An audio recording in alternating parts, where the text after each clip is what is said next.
Hi, I have Nicholas and Janine with me again. This is Dr. Abel, and we're really going to attempt to really orient you to the research paper. Probably some of you, this is your least favorite part of the class. Others, you just shine and this is your favorite part of the class. But I really, all of my pediatric classes, I require a paper, 5 to 8 pages. I'm not looking for a real long paper. But the thing is, as an expert in pediatric nutrition, you will be asked by other professional colleagues your opinions, your thoughts on a topic. So I'm trying to get you to that level where you can review just a couple articles and come up with some conclusions of how important it is to be able to use evidence-based literature and to really critically master and understand what is published. Just because an article is published doesn't always mean that they controlled for the variables, that they used the best study design, that they didn't have a high loss of patients. It can even be that it's much, even though the article is published in this year, the data could have been collected 10 years ago. So there are many things that you as an expert need to be able to articulate. So I'm going to turn this over to Nicholas and Janine, and they're going to give you their insights and expertise in writing a research paper for Dr. Abel's pediatric nutrition classes. Thank you, Dr. Abel. I like to believe that I am somewhat of an expert now after taking almost 5 courses. But I think that the research paper, as you said, is very, very important, especially when we're going to be practicing as a registered dietitian, whether you're going to be a clinical dietitian in food service management, you know, or in the community world. You're always going to be asked your opinion, and that's not your personal opinion. That's always going to be your professional opinion. So it's always required of us to stay up to date on the most current evidence-based literature that is out there. So I guess let's get started, Nick. So I would like to go in the flow of the way that Dr. Abel requires our assignments to be turned in. So first things first is you always have to find a topic. Topics can you always have to find a topic. Yeah. Very difficult. Sometimes it can be the hardest thing. Yeah. So finding a topic, and I can't stress this enough, find something that actually interests you, because you are going to be working on this research paper throughout the entire course. So you're going to be dedicating a lot of time to it. And if you're not interested in it, it's going to make, to be quite frank, it's going to make your life miserable. You're not going to like it, and it's just going to end up being very, very burdensome. So really try and pick something that piques somewhat of an interest. It's not that you have to be 100% passionate about it, but something that you find intriguing or interesting, right, or, you know, something like that. Right, Nick? Right. You're going to be reading a lot of papers, and you're going to have to do a lot of critical thinking, which is very helpful in the long run. But you may want to make sure you're reading something you care about, or you just you'll read the words, but you won't think about what they're actually telling you. So after you do think about what you might be interested in, some sort of topic you might want to spend hours looking into, look for some articles. Before you start designing your paper, you want to look for articles to see if the data is there and what the data is telling you, how the data is collected, and how they might differ among papers, just to get a better idea of how you want your paper to represent those papers and those findings.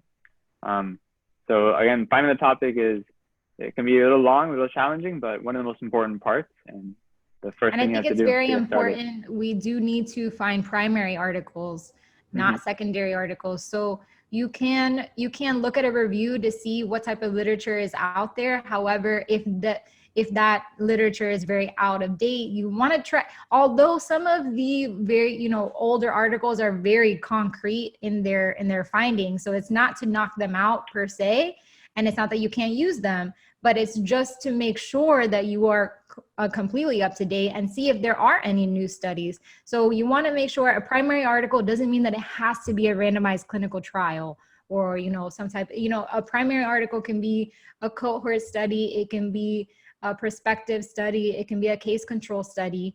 So different things like that. And if you're unsure about, the difference between a primary and secondary article, we'll go more into detail about that later, although you should know it. But we'll go over it. Yeah, definitely don't shy away from reviews. If you do find one, try to keep it just because it's a great outline, kind of a template, because that's what you're kind of writing a review yourself. So you can't use it as a primary article of one of your 5, I assume, but it's definitely helpful to keep in your back pocket. And with that, personally, I always save my reviews that I find on my topic, and I'll actually save it as a review just so that I know, okay, this is not one that I can use for my primary articles, but it is something that I can use in my introduction as a background article to what's the word I'm looking for, Nick? To boost it. I don't know. Boost it. There you go. So give it some flair. Yeah. There you go. Yeah, exactly. It's your GPS. Yeah. Exactly. Yeah. So that's your first. Find your topic, but make sure that your topic has some data that you're going to be able to use. It's not necessarily that you have to find all your 5 articles at the same time that you're finding the topic, but just to make sure and skim through and make sure that your topic is viable for you to be able to have those articles in the future for your actual research paper to review. So after we go ahead. No, were you going to say something? I was just going to say that after we find our topic and we figure out what we want to talk about, we have to turn that topic into a research question, which is, of course, what we're writing about. And that takes us to the PICO Table assignment further down in the semester. Good old PICO. Good old PICO. And it's a mnemonic device, of course. So the P stands for, Janine, what does it stand for? Population, patient, the problem. So you consider the age and sex, ethnicity, the economic status, etc., and the group size, as well as sample size of the articles you found, and which ones suit your research topic the best. So basically, who's your target population? Exactly. So next is Nicholas. I don't remember. Just kidding. It's the intervention, of course. So it's which medication, therapeutic measure, what's going on. So let's just say, for example, intervention could be eating fruit 5 times a day versus not eating any fruit during the day. Your intervention is the fruit and how often. And or in a sense, if you have like a perspective, like a cohort study or a cross-sectional study, in that case, it's just what are they measuring versus what are the control variables. Mm-hmm. So basically, I would say your intervention, and correct me if I'm wrong. Actually, now I'm getting all confused. But your intervention is what you're testing. Like it's the basis of your question. So it's what you're trying to find out, if something works or if something doesn't, if something has more of an association towards something else versus another something else, whatever it is. Your intervention is always going to be your concrete, what it is that you're testing. Yeah, and if we're going to test something, we need to test it compared to something else, which brings us to C, which is the comparison. So we have our test group, the intervention group, and who we're comparing it to. It could be a placebo or just somebody who didn't take part in the intervention, and that will help make our results make sense, because we want to compare the results of our intervention to the other group. And those results are otherwise known as the O of the PICO table, which is outcome. The outcome. So what? Tell us about the outcome, Janine. So your outcome is basically what your study found, but it's what you're trying to find. So it's not necessarily, because even if a study publishes no results, that's still results. But is it what you're trying to find? So when you're designing your PICO table, what is the outcome that you're trying to find? It's kind of even similar to your hypothesis, but when you're formulating your research question, you have to have an outcome of what it is that you are expecting to find in these research papers. Whether or not you find it or not is not what we're trying to find out right now. It's just what you are expecting to find. Right. Generally, it is measurable too, like weight gain, weight loss could even be if maybe you don't find any effect, effect on weight gain or loss. And Exactly. with that, we can go ahead and talk about the different parts of the research paper that you're going to be writing. So just to go in the flow of when you open up a research paper and you read it, the first thing that you see is always your abstract. Ironically, it's the first thing that you see, but it should be the last thing that you write, because you really need to have all of your bases filled out before you actually contribute to your abstract. But just to go over what you should expect and how you should write your abstract, especially for Dr. Abel's course and in her research paper, you need to make sure that you have your background, which is what is the rationale behind why you're even reviewing or researching your research question. Why? What is the literature review that's out there? And this does not need to be very detailed. It can be 1 to 2 sentences of just what is a literature review that's out there that is supporting your research question and why you're researching these types of research papers. Your objective of the article, which is basically your main aim of what your research question is trying to find. Your methods, it's very specific. This is not the methods in regards to the way that your research articles kind of did their methods. This is your paper. Remember, what were your methods in finding these 5 research papers? That is your methods. So what databases did you use? How many articles did you review? What was your inclusion criteria, your exclusion criteria? Quick, short, and to the point. Your results, which again, it is not the results of every single one of your research papers. This is your results, your major findings. And then your conclusion, which is what do your major findings conclude to you? This is where the critical thinking kind of comes into place, and you generate your own conclusion based off of the results that you found in your 5 articles. Anything else to add? Let me just interject real quick. So again, you're doing a great job, Nicholas and Janine, and explaining things. So again, the abstract is a summary of your paper. So you will not have any citations in that because you're summarizing your paper. So it should be written after the paper is completed in doing that. So I'm going to turn it back over to you, and let's hear more. Yes, good point. No citations in your abstract, people. Right. So I made that mistake before, and I'll never make it again. Okay. I'm sure they gave you a hard time about that one. I know you did. So after we have our abstract, which is, well, after the abstract, which is written last, comes the introduction. And I just want to skip forward a little bit to the background, which is after the introduction, and just mention that they are very different. Like Janine mentioned, the background is sort of talking on the rationale of the paper and what other research has showed, just to bring in a little more of the review of the literature. Whereas your introduction should be talk about the topic and why it's important, maybe when it was introduced, and talk about the organization of your paper as well. So you're going to review the 5 primary articles, etc. And before going into the background. Definitely. I think there are very big differences in regards to your introduction and your literature review. So in your introduction is where you can still do a bit of background, because you're going to need to kind of build a rationale as to why you're researching this specific topic. But this is going to be where you can put your reviews. Like I said, when you find a good review or a meta-analysis or whatever it is, you can use that in your introduction as a GPS so that people understand, okay, this is the big picture.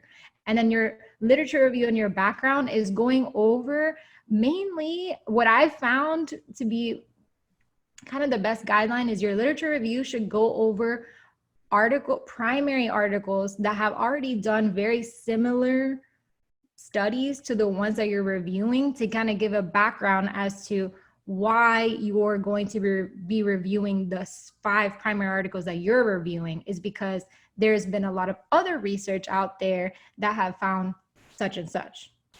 So now you're kind of setting the foundation as to what you're expecting to find. So, or if there's a lack of, so, you know, this was the literature that was found before. However, now I have 5 primary articles that are reviewing this, and this is what's innovative in regards to my research paper, is that they're studying the same premise, but in a different way. So it can be a whole bunch of variations when it comes to that. But just as an example, that could be like a nice flow as to your introduction, your literature review, and then going into the premise of your 5 primary articles that you specifically are reviewing. Okay. And I just want to interject something real quick. Often I find that students write sometimes a very lengthy introduction, and then they get to the background section, and now they're really discussing the topic. And if you even would just flip, you know, if you see that, your introduction should be like a bookend to the conclusion. They should both be about the same amount of space, and they should be relatively short and concise. So you're going to introduce the topic. You really should use citations in your introduction, a national organization maybe to support some kind of data that maybe you suggest. But often students really in their introduction want to give this whole background to why they're going to write the paper. In the first sentence, you should, or at least the second, be introducing that topic of what you're going to write about as a professional. And also in the background, as well as what Janine had shared, you could think about writing from a reader's perspective. So someone picks up your paper and they're reading through maybe some of the methods or the results. Are they going to understand some of the terminology that's being used? Are they going to understand some of the approaches? You can actually define those in your background. So you're setting up for anybody that's reading your paper to have a good, solid understanding of what they may need to be able to understand the rest of your paper. I'll turn this back over to you guys. Definitely. And that brings up a very good point. In your introduction, I think the most important point from your introduction and your literature review should not contain your 5 primary articles as, they should not be in your introduction and literature review. Your 5 primary articles should not be used as a foundation in your literature review or introduction. Those specific 5 citations are going to be used for your actual research paper. This is what you're analyzing yourself. So it's very contraindicative to use them both as the foundation for your literature review and introduction, and then also assessing them in your methods and results, and then discussing them in your discussion and conclusion. So make sure that you're not using your 5 primary articles in your introduction and literature review. Before we move on, yeah, go ahead. I just wanted to add what Dr. Abel said about, she mentioned the purpose of the study and the aim. At the end of the introduction, it would be very important for you to state what the purpose of your article is, why you're writing it, and the effect that it has, because while people are reading the rest of your article, they're going to be thinking about how that lends to the purpose of your article. So why you're writing in the first place is very important for the reader to understand what they're about to read. So definitely don't forget that. And also, just as a quick tip, if you're going to be using abbreviations, and a lot of different abbreviations, make sure to maybe even have like a keyword box for your abbreviations in the beginning of your, on a separate paper in the beginning, or make sure that you write out those abbreviations first and then put them in parentheses so that the reader knows what that means. Because if you're just putting the abbreviations, the reader's not going to know what in the world that means. I mean, it could be something as simple as GA for gestational age, but when someone else is reading that and you don't actually write out gestational age, parentheses, GA, someone can be very confused about that. And they won't, then it'll completely think it's the graduate assistant. Exactly. So be very specific. Be very specific, especially in regards to your abbreviations. So I think next that brings us to our methods section. So it's very important. Again, I'm going to reiterate that this is your paper, so you do need to include your methods as to how you found your 5 primary articles that you're going to be reviewing. So your first 1 to 2 paragraphs needs to be describing how you went about that, what databases you used, how many articles were reviewed in total, so what keywords you were using. Help me out here, Nick. I'm like blanking out. Your inclusion criteria, exclusion criteria, and let me think of what else. Yeah. You could talk about your study population. You reiterate the aim of your study again, your type of study, maybe the years as well. If you found articles in specific populations, it might also be very important because diets and lifestyles in other parts of the globe are different than in the West and the United States. So just any form of identification of your population, I think, is very important to add. I think one of the main things that I've seen that's always missed is just the amount of articles that you actually review first before getting down to your 5 primary articles. Is very important. If you've ever taken Research 1 in undergrad, in writing a systematic review, you always have to note down how many articles were reviewed versus how many articles were actually included in the study. So that can be as simple as, and when you search your keywords, how many total articles come up, and then out of those, how many you guys know this. I mean, I can't even tell you how many I've clicked on and just read through them, and I'm like, nope, can't use it. Keep track of those. Just keep track of that number. I always do tally marks because there's so many, and I have to just mark them down because there's a lot, and you spend a lot of time doing that, and make sure that you record it so that you have it saved for when you're going to actually write out your methods. So did we have anything else to add?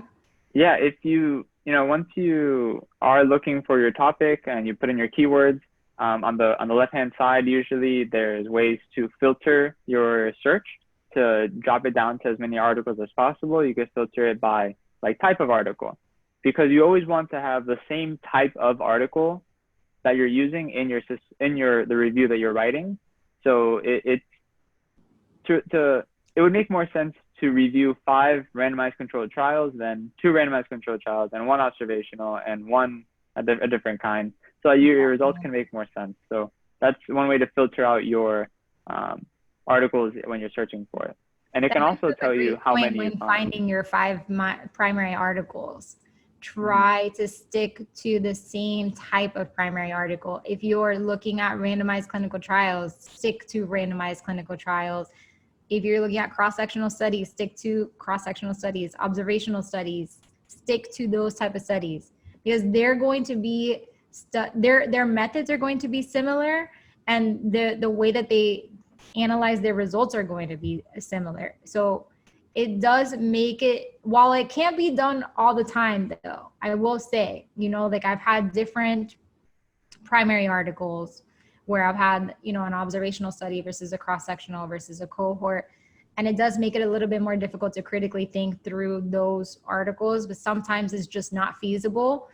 And we understand that, but try to filter out and see what you find first. And if you can find some articles that are consistent, it will make it that much easier for you to understand their methods, see the consistency in their methods, and see the consistency in their results. And it'll make it that much simpler for you to interpret the results. Right. Before we move on to the results, Dr. Abel? Dr. Abel, you look like you want to add anything you want to add? Yes. What kind of things that do I expect in the methods, like the aims, the population, and how to actually cite? Do you guys want to comment on that, or do you want me to say? Yes, definitely. So after you have your 1 to 2 paragraphs about your methods, then you need to go and delve into the methods of each of your primary articles. The easiest way to go about that, just so that it's easy easy for the reader to understand is to have your article cited in italics with the last name of the primary author of the study, or, an AMA format. It needs to be formatted in AMA. Have it italicized and cite it. That will be your subheading of your methods. And then you can go into the methods of specifically that first paper. Then what we're expecting, what Dr. Abel always expects, is it should be a natural flow. What was the aim of the study? What was their objective? How did they go about going through their study? What were their specific methods? So what was the population? What was their population? What was their inclusion and exclusion criteria? This does not mean that you have to verbatim list their exclusion criteria, because trust me, sometimes their exclusion criteria will be a list of all of these chronic diseases that they excluded. And, while that is very important to know, just simplify it and make sure that you state the ones that are the most important, or if you can just summarize it as all other medical chronic health conditions were excluded, something like that. Because additionally, you do not want to increase your plagiarism score when you do it and turn it in. So be very careful when you're describing the methods. This is a section where it can be very easy to plagiarize without even knowing it, because you're verbatim copying their methods, and it can be unintentional. So be very careful in that regards. Right. What else? Inclusion, exclusion. You need the type of study, the demographics, the methods or the aim of the study. So start off with the aim of I always like to start it off like this: prospective cohort study, aim 2. To be honest, that's what I love to do. Just kind of have it all flow nicely in a sentence. And so make sure you put the type of study, the demographics, what was the population, what was their aim, their inclusion, their exclusion criteria, what were their measurable outcomes, so what were their primary and secondary outcomes. However, this is in particular to your study. You do not, there can be studies that assess totally different outcomes that are completely unrelated to your paper. Those do not need to be included in your study. Just because they measured them does not mean that you need to include it. Include just what you were looking at in their paper. So whether it's their primary or secondary outcome, you can list that, but don't include all of them if they don't pertain particularly to your study. The last thing that you should do is their statistical analysis. This is one thing that is always missed. Make sure you write out how they went about analyzing their data. It's very important to know what type of statistical analyses were done, because how are we going to know what results you're saying if we don't know how they went about getting that data? Very important to state their statistical analyses. That should be the flow of it.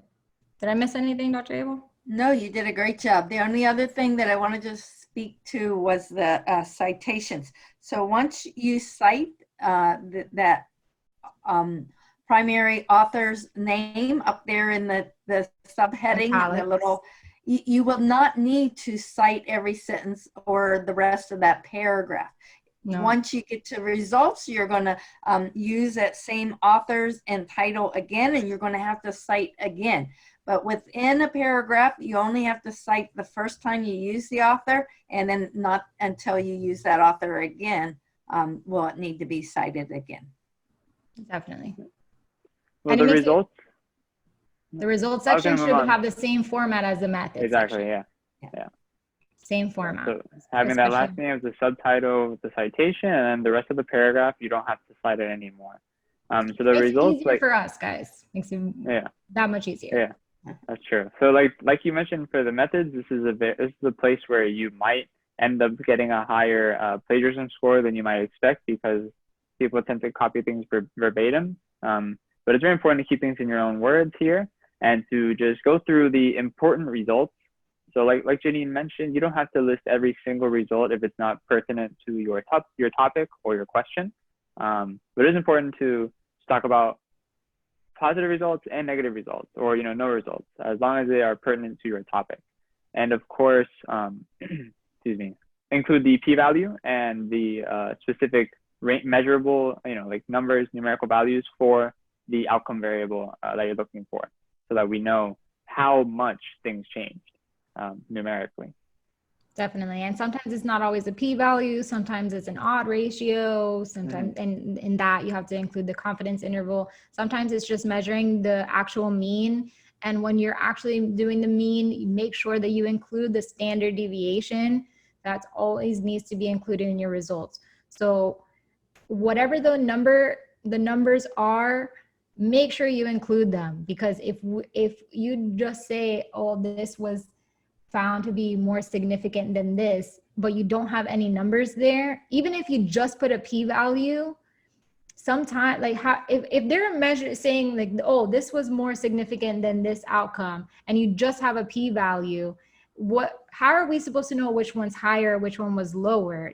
Just putting a p-value doesn't really explain it all. Yes, it's saying that was found to be significant, but there's always a p-value is never just put as a p-value. There's always other values that are discussed prior, and those need to be included as well.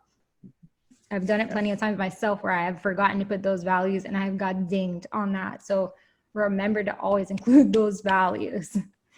So your results, again, just like Nick said, it needs to be only pertinent to your discussion, and no results is still a result. If they did not find any significance, it is still your result. Doesn't mean I've struggled with this where I found, I didn't find the results that I was hoping for, that I was hypothesizing, but that's not the purpose of this paper. The purpose of this paper is to learn how to deliberate and how to critically think and how to assess these primary articles. It's not where Dr. Abel is not expecting you to have a correct hypothesis. She's not saying like, oh, well, did you find what you were looking for? Because if not, you're going to get dinged. No, that's not it. The point is that you were able to deliberate between these articles, and you were able to critically think and be like, okay, well, this was my hypothesis. However, these were the results, and therefore this was found or this was not found. And then that would be your reasoning as to whether or not your research question was viable or not. You should not feel, I've found myself feeling almost like rejected when I don't find the results that I want. And it took me a very long time to kind of take a step back and say, okay, well, this is what the literature says. You can't change it. That's what it says. That's what your job is, to deliberate. Point blank. Done. So you guys ready to talk about the most important part of the paper, the discussion? The discussion. Guys, the discussion needs to be the longest part of your paper. The longest part. Because this is where you're really showing how you're critically thinking through these articles. What are the results actually saying? It's very easy to just say, oh, this is what they found. But what do the results mean? What are they saying in regards to what future research needs to be done? What are they saying in regards to how we can use this in practice? You can think of different aspects. This is the time to find other articles that have done similar studies. Maybe they did it in a different population and they found different results. This is the time to really do a lot of comparison in between your 5 primary research articles and compare it to other literature review articles that are out there that maybe found different results or maybe found similar results that actually coincide with your articles as well. Because I guarantee you, it's almost 100% certain that those 5 primary articles that you have were not the only 5 done. You're going to be able to find some other articles. They may not have been included. They may have had to been excluded for whatever reason, but you can still use that in your discussion to kind of help you to critically assess what your 5 primary articles are saying. Yeah. So, I mean, that's that one phrase there. Never forget it. What do the results tell you? Not just what are the results. And that's the main point of the discussion. And in looking at the other articles, you can not only compare your conclusions to their conclusions, but you can also talk about how the articles that you looked at differed from theirs. because if theirs was conducted in a little bit different way, maybe a different population, different age, whatever the case, that is a very intervention. Yeah, that is very important to the outcome of their paper, and that may explain why it's different than yours. So we want to relate our conclusions specifically to our population and discuss why they may be different than other populations from other studies. And you can talk about how those studies that you looked at might have had some weaknesses, what were some strengths. Maybe they had a really small population that you can't really extrapolate the results to the remainder, the bigger population. So what were some gaps in their research? Where have you seen that some gaps need to be fulfilled in future research? This is all part of the discussion. And it's where you gain your critical thinking ability, where you strengthen that ability, I should say. It's also, I think, very important to delineate the difference between a limitation and a gaps in research, because I find that a lot of people think that a limitation of a study and the gaps in research are the same, where they're completely different. A limitation of the study itself just means that they were limited to certain criteria. So that's the general basic, we had a small sample size, we had a short study duration, things like that. The gaps in research is what you see overall in your 5 research articles. What did you find that was similar across those 5 research articles where something could have been done differently? They may not have been able to actually do it, but what do you think could have been done to kind of merge that gap from the research that's available to the research that's needed? That's what the gap means. What's available, what's needed, what's going to seal that gap. That's what a gap in research is. Yeah. It's not a limitation of the study. It's very easy to say the limitations of these studies were a small sample size and short duration of the study. Yeah. The gap in research is a very, very, very big point that's easily missed. That really accentuates your ability to critically think through those 5 articles. All right. And this is reach out to Dr. Abel, and I've made Zoom meetings with her plenty of times in regards to my research articles, because I've had a lot, struggles with them, and she will be able to help you to kind of critically think, because this is the hardest part of your paper. Yeah. And it's where the majority of your points are, and you want to make sure that you get the majority of the points. And the best part about writing a discussion is once you actually learn how to critically think through these research papers, honestly, guys, you feel like a freaking genius. You're like, oh my God, well, this is what needs to be done. Like, why haven't we been able to do this? It's very cool. It's very cool to be able to look through all the articles and say, well, why didn't they do this? Or why hasn't this been done? Or how were these research articles able to find these results, but my 5 primary research articles weren't able to do that? And once you actually do that comparison, it's actually very rewarding at the end when you're like, wow, that was a very interesting topic and I really liked it. Yeah, it might be helpful to write down your thoughts as you're reading through your articles, like, oh, why didn't this happen? Just jot it down, and then you can reference it, go back to it, and talk about it in your discussion. But I also wanted to stress that in your discussion, or when writing your discussion, I should say, is probably the best time to go back to those review articles that you didn't use as primary research, but you stored just in case, and look at how they wrote their discussions, because your papers are similar, and that'll give you an idea of what you're supposed to be writing like, the writing style. And how to differentiate between summarizing your results and explaining your results and why they're important.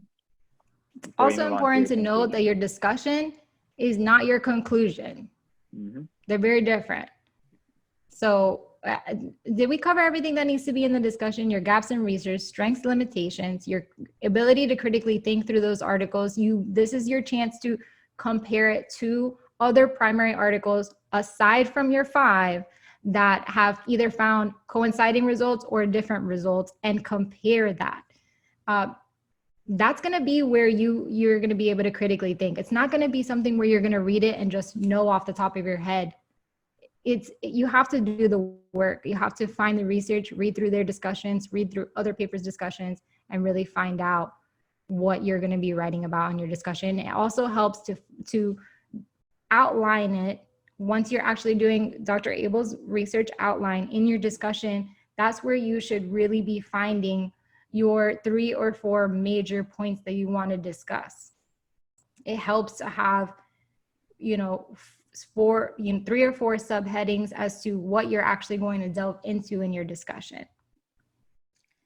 I think that you did a great job. I just want to reiterate that there should be a lot of citations in the discussion of both of the articles that you have. It's not a time, and this has already been spoken, where you summarize each article individually, but you look at them jointly answering your research question. And I think we're ready to move on to the conclusion of the paper. So your conclusion is going to be discussing the major findings of the paper and also how the future practical implications. So how someone is going to be able to read this paper and use it in a real life scenario. That's what you want to really discuss, as well as summarizing and concluding with the future research that might be needed to further exacerbate these results or to find different results.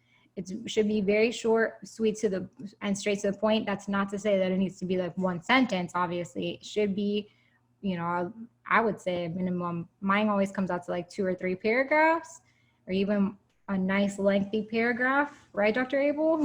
Yes. Yeah. Yes. This is a good time to touch on your aim again. The aim of your study. Always again, start off with your aim. Yeah. So it's past tense, guys. Yes, this is past tense because you already did the study, or you already found your articles and reviewed it. So it's past tense, and we start with our aim and then how our aim for the purpose of the study was answered. So what ended up happening, what's the summary of our results, summary of our objectives, and close it off with how we can improve in further studies moving forward. Simple. And then after this it's actually when the you easiest go. part. I'm not gonna lie. It is. The I think easiest your part of the conclusion paper. is the easiest part because all the hard work has really been done. You already did all the thinking. So, you just need to this is finish it all. Not necessarily reiterating. You don't want to sound very repetitive, but just very conclusive and straight to the point. What was the aim of your study, and what was actually found? How can we use it in practice, and what further research needs to be done? Done.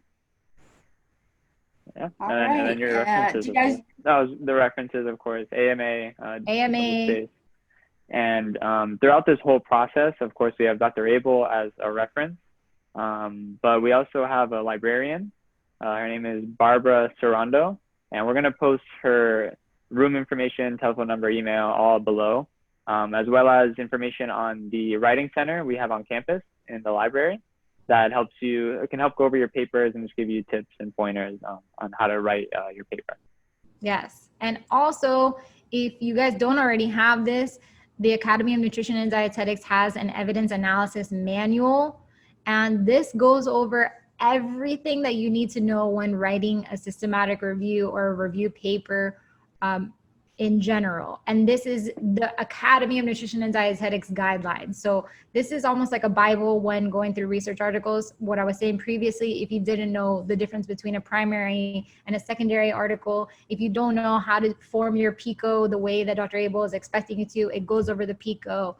It goes over it even gives you a tip sheet as to how to actually go through your research articles and make sure that you're getting the right ones for your review paper. It's very, very in-depth and can really help you guys when you're actually finding the topic of your paper, when you're actually going through the articles and kind of sorting through all of them. And then also in regards to writing your paper, it goes over references as well. So Dr. Abel, is that going to be posted in are we going to have access to that? We will have access to that, and there's actually a couple PowerPoints on how to write a research question, how to write a paper. So we have this video, but we also have some presentation PowerPoints that you can read yourself. Awesome.